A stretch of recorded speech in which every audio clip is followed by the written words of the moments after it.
जनाब फारूक अब्दुल्ला जी, भरत सिंह सोलंकी जी, डॉक्टर मुमताज शाह जी,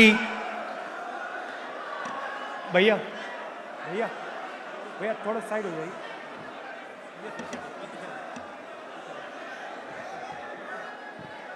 जनाब शाहनवाज चौधरी जी, जनाब शाबिर खान जी, जनाब इफ्तिकार अहमद जी,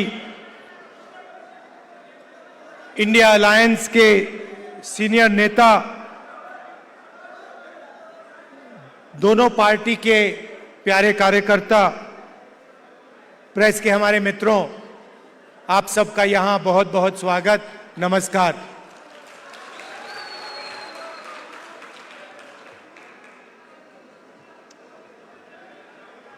फारूक साहब ने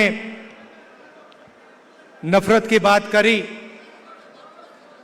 और आप जानते हो कि बीजेपी के लोग, आरएसएस के लोग जम्मू कश्मीर में, बाकी स्टेट्स में 24 घंटा नफरत और हिंसा फैलाते हैं। जहां भी ये जाते हैं भाई को भाई से लड़ाते हैं। जम्मू कश्मीर में, उत्तर प्रदेश में, बिहार में, मणिपुर में, पूरे देश में ये नफरत फैलाते हैं। इनका यही काम है और ये कुछ जानते ही नहीं है। ये सिर्फ नफरत फैलाना जानते हैं और इनकी राजनीति भी सिर्फ नफरत की राजनीति है। आप जानते हो नफरत को नफरत से नहीं काटा जा सकता है। आपने देखा होगा कि अगर कोई नफरत करता है, उसको नफरत से नहीं, सिर्फ मोहब्बत से काटा जा सकता है। और इसीलिए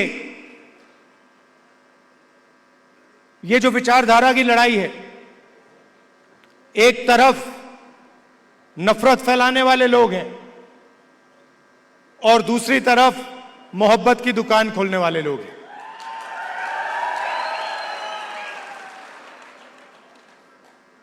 कन्याकुमारी से कश्मीर तक हम चले, उसके बाद मणिपुर से महाराष्ट्र चले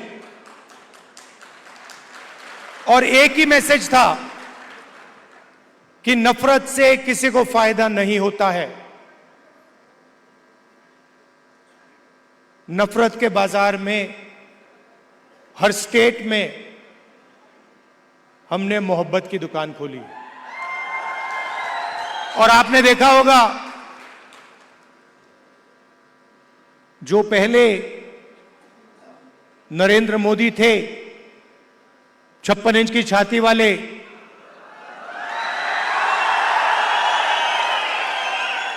आपको उनका चेहरा दूर से दिखाई देता है। मैं तो पार्लियामेंट में उनके बिल्कुल सामने खड़ा रहता हूं, तो साफ दिखता है कि वो जो पहले नरेंद्र मोदी थे, वो आज नरेंद्र मोदी नहीं बचा है। और आज जो भी विपक्ष करवाना चाहता है, हम करवा देते हैं। वो कानून लाते हैं, हम उनके सामने खड़े हो जाते हैं, वो कानून पास नहीं करते हैं, नया कानून लाते हैं। तो जो कॉन्फिडेंस इनकी थी पहले, वो अब खत्म हो गई है। नरेंद्र मोदी जी को की जो साइकोलॉजी है, उसको हमने तोड़ दिया है।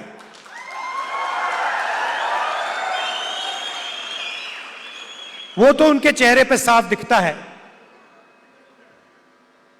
कि जो पहले नरेंद्र मोदी थे, वो नहीं रहे।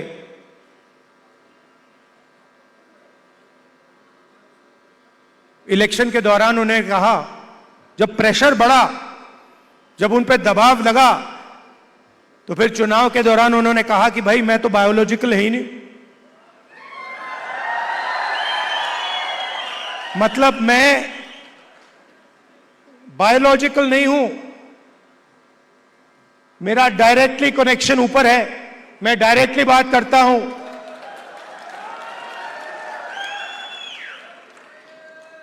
तो साइकोलॉजिकल प्रेशर इस स्टेटमेंट से दिखता है कि इंडिया गठबंधन ने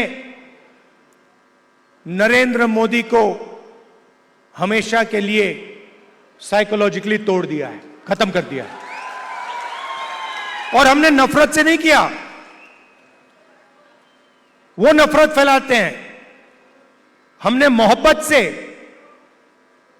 बिना नफरत के नफरत को हराने का काम किया है। आप देखिए, हिंदुस्तान में यूनियन टेरिटरी को स्टेट में बदला गया है, बहुत बार हुआ है, यूनियन टेरिटरी को स्टेट बनाया गया है। स्टेट के दो भाग भी किए गए हैं, एक स्टेट को बांटा गया, आंध्रा और तेलंगाना में, मध्य प्रदेश में से छत्तीसगढ़ निकाला गया, झारखंड बिहार में से बनाया गया।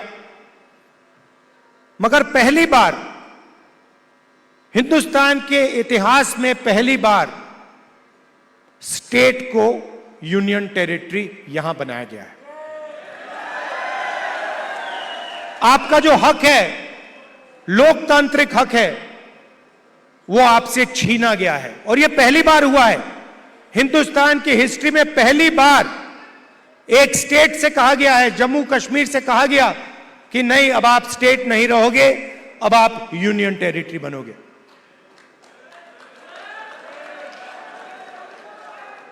इसीलिए हमारी पहली मांग है कि एक बार फिर आपको स्टेट का हक दिया जाए और आपका स्टेट आपको वापस दिया जाए। और हम इन पे दबाव डालेंगे, प्रेशर डालेंगे और इनसे ये काम करवाएंगे। और अगर ये काम नहीं करेंगे तो फिर ये काम हम करके आपको दिखाएंगे।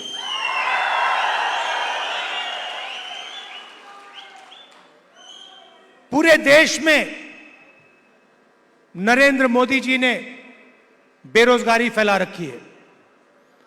2-3 अरबपतियों को यह पूरा का पूरा फायदा देते हैं। भाइयों और बहनों, 25 सबसे बड़े अरबपतियों का इन्होंने 16 लाख करोड़ रुपए कर्जा माफ किया है।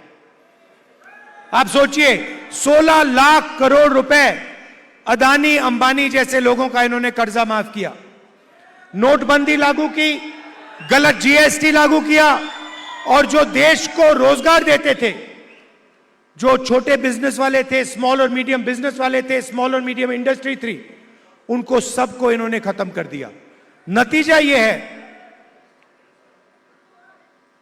कि हिंदुस्तान में कहीं भी रोजगार नहीं मिल पा रहा है।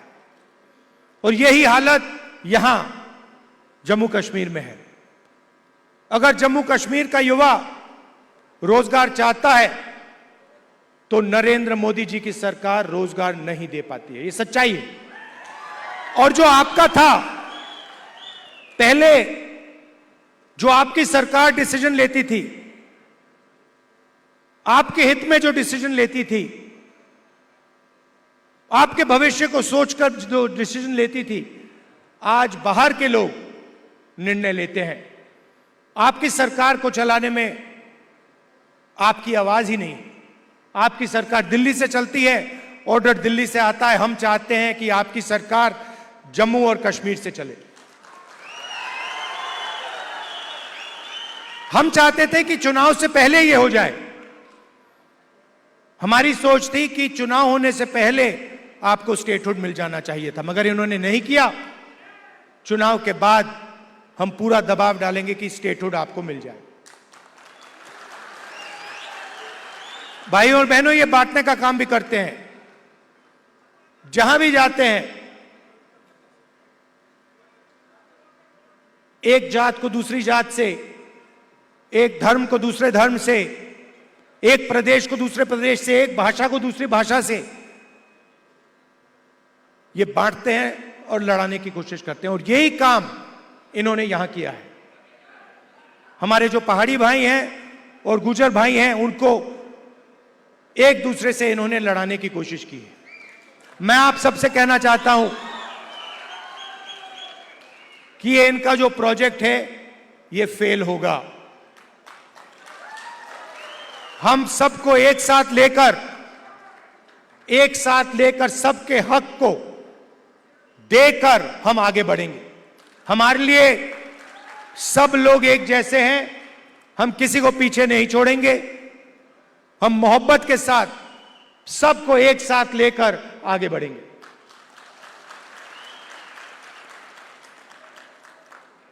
यहां पे कांग्रेस पार्टी के कैंडिडेट हैं, नेशनल कॉन्फ्रेंस के भी कैंडिडेट्स पास में लड़ रहे हैं।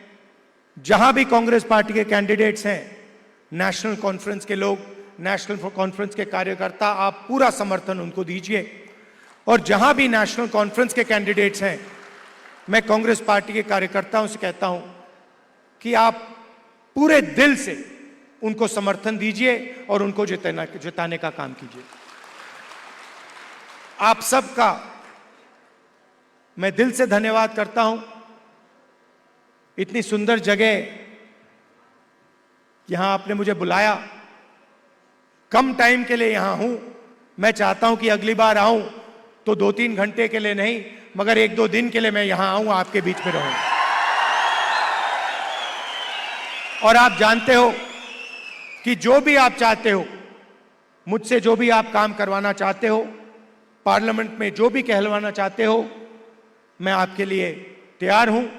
आपको सिर्फ हुक्म देना है जम्मू कश्मीर के लोगों को, और मैं जहां भी आपकी मदद कर सकता हूं, मैं आपकी मदद करने के लिए तैयार हूं। आप सबका दिल से बहुत बहुत धन्यवाद। नमस्कार। जय हिंद।